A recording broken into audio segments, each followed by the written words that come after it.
Oh God, Alpha program, week 1, day 2, it's a suffer fest.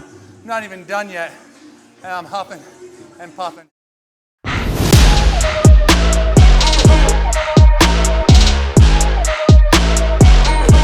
All right, Alpha program, week 1, day 2. I will say after the first one, it was hard, but now I'm like craving these workouts because it's just like old school bodybuilding. High rep, you get a sick pump. Today's back work and it's all on cable, so it's like it's easy to get your head around like just going in, pushing on the cable. Gonna feel like a cobra by the end of it is the goal. And we got some quad work. I mean, legs are important too. But and this is the end of a 5K, and we're trotting down the last hill, and then all of a sudden I hear, and he comes sprinting by me in the last like 10 yards, and he's just like, never lost to you in a race. I'm like, oh my God. Forward, getting that head through that window, bringing that chest all the way to that bar. That bar. This is the guy that started it all. Just 3 times a week, just lifting in the basement before I was awake and going out on runs and then telling me how amazing he felt all the time. It's good. Good role model. Here you go, Dad. Good work.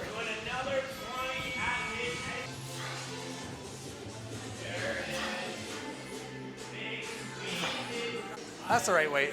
Got to like 10 and was like, crap, I want to stop. So that's about right, because you get 10 more after that.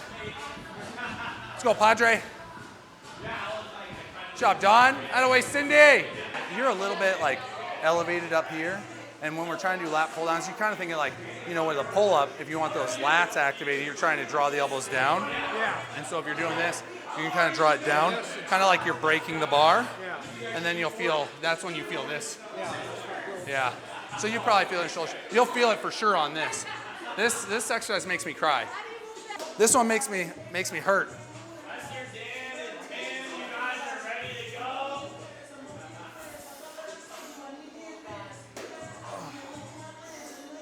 Think like you're swimming, like you got to keep straight arms and sweep down to your legs. There you go, good. And now think crest your chest through. There you go. Yep, just like that. Good stretch, good squeeze. Nice.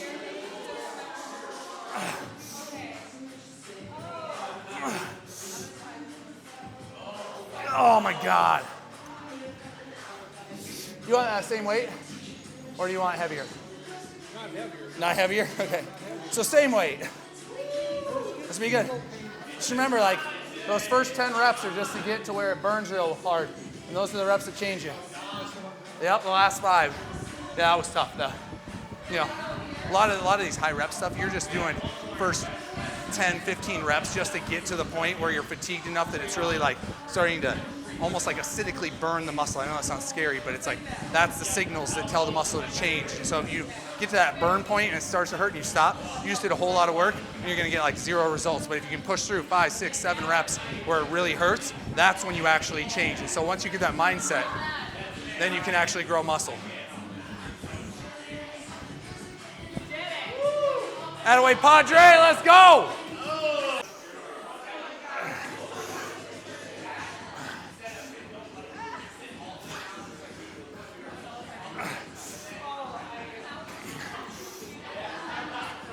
Try that and we'll see. 20 reps. Lock those elbows into the side and just squeeze it down. Yep, good. So come down again and then pause for me. Don't let your elbow leave my hand. Now go up without your elbow leaving my hand. Yep, right there, and now down again. So that elbow stays glued here. Yep, drill it into your side, and now it's all right here. Burn it up. There it is. Yep, arm day.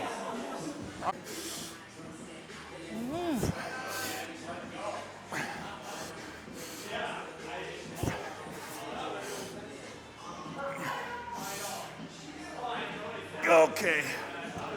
Oh, that's bad. So the triceps after the lat pushdowns is sneaky because you'll hear a lot of people keep this elbow glued in. There you go. Right there. There you go. It can help you feel it if you lean forward just a hair. Yep. Now try not to pop yourself in the face.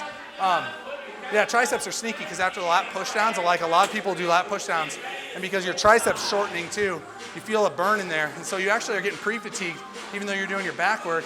Then you switch to these tricep extensions and you're like, crap, like why does it hit so hard? It's sneaky, sneaky.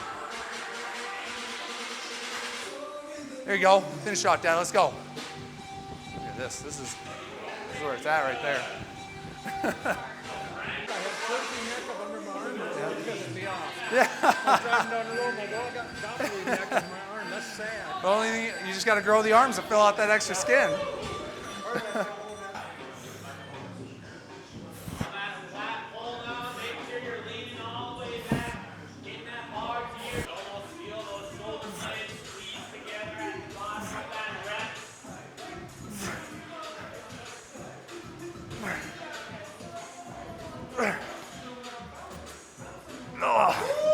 Oh,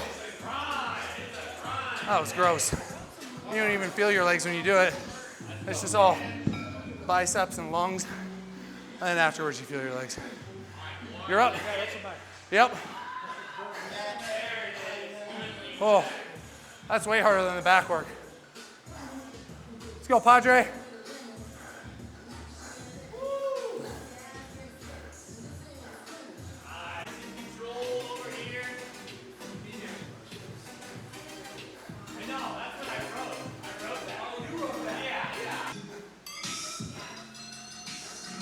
Come on.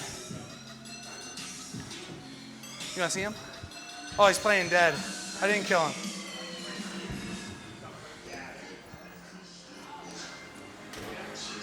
Yeah, you're welcome, PETA. There you go. Good.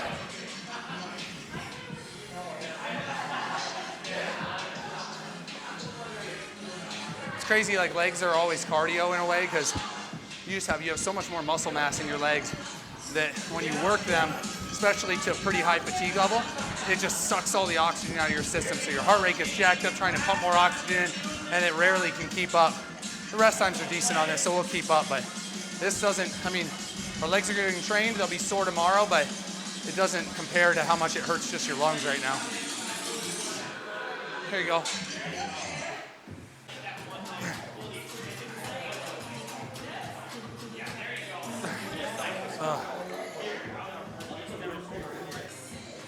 How you doing? Good thing we got a 5K tonight. Or I do.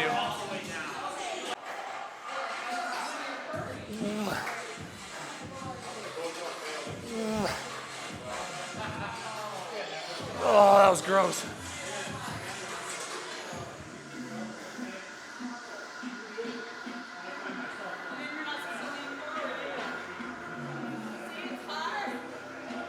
Two sets of these.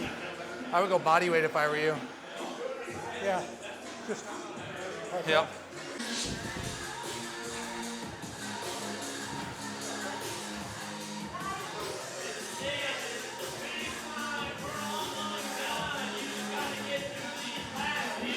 Let's go. There you go. Good work.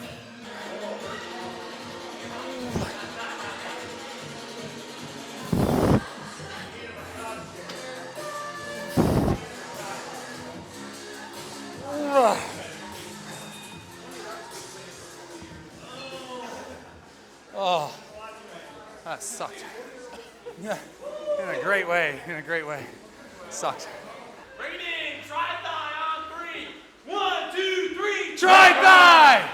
Oh, there we go. So I tell this story all the time now, but I hope you know how much I think it means from a modeling standpoint, and I don't think I'd be doing this stuff if you hadn't been doing this. But so you used to, you'd be weightlifting at least 3 times a week. You know the schedule better than I do, but would you lift Monday, Wednesday, Friday, and then you ran on? On the off days, tried to do 6 days, three cardio, 3 lifting. Yep. Same routine every time. Yep. Yep. A lot of military press and pull-ups and. Full body. Yep.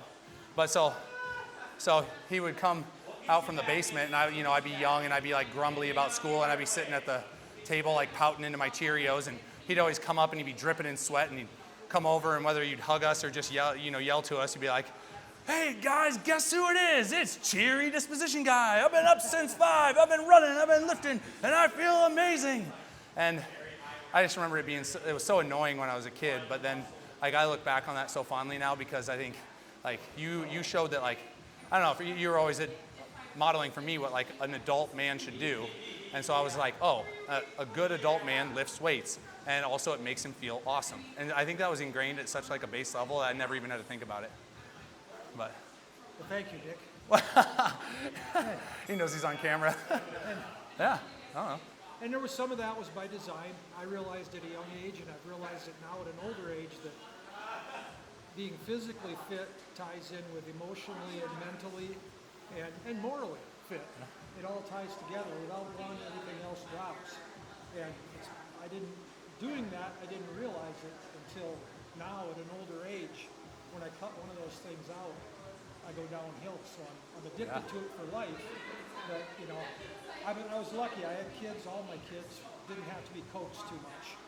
You know, I just told them that in any sport they go in, I want to see full commitment to it and do everything full bore. And by golly, they did. Yeah. You don't want me to tell the story about You can. That's what I was just thinking about too. story? Yeah. Yeah. This is one that was a teaching This is moment. great. It came naturally to me. Nick was a good high jumper, 8th grade. Basketball coach had put him on the weights the day before a big meet. And I came to the meet and Nick was high jumping and he was limping in there. He was so stiff and sore and couldn't hardly, and he just wasn't jumping at all. So I knew he had the hurdles to go yet. So I did terribly. coach, Yeah, I did horrible. I asked the coach. Yeah, you didn't definitely Terrible. didn't win. And I asked the coach, I said, can I get on him? He says, you got full weight. So I, probably more than I should have, but it worked, I think. I told him to get his head out of his ass. And this is a teaching moment where no matter how hard your muscles hurt, you still have to learn to push through that. And then I told him, if I see you not going hard in the hurdles, you'll never do an athletic event again in your life. Yeah. And by golly, he went up there and I could see that he did a lot better because he learned to push through that.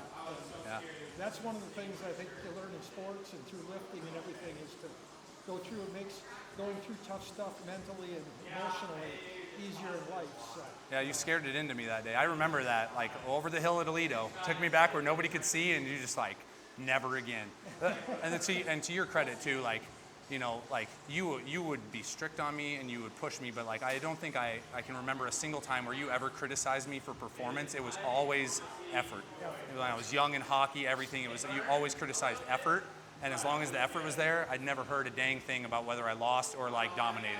And you didn't even commend me for dominating ever, I don't think. It was like, hey, good job, because you tried hard, not because you're so awesome or anything like that. It's cool.